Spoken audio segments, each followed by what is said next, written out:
தமிழக முதலமைச்சருக்கு 3 ஆண்டுகளாக புத்தியில் படாமல் தற்போது நிதி ஆயோக் கூட்டத்தில் கலந்து கொண்டதாக கூறியுள்ள பாஜக மூத்த தலைவர் ஹெச் ராஜா, டாஸ்மாக் வழக்கில் உதயநிதி ஆடாமல் கொஞ்சம் அடக்கி பேச வேண்டும் எனவும் இதற்கெல்லாம் விலை கொடுக்க வேண்டி இருக்கும் எனவும் எச்சரித்துள்ளார்.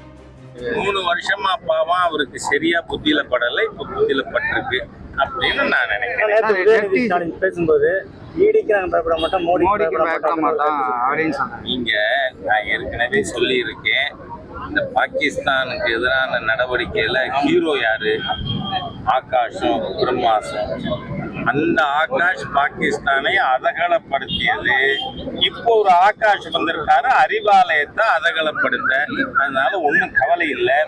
உச்ச நீதிமன்றமும் வெக்கேஷனுக்கு அப்புறம் அவங்க விசாரணை முடிக்கிற வரை இடைக்கால தடை. அதை நினைச்சுக்கிட்டு உதயநிதி மாதிரி இருக்கிறால் ரொம்ப ஆடப்படாது, கொஞ்சம் அடக்கி பேசுங்க, இல்லைன்னா வேலை கொடுக்க வேண்டியது.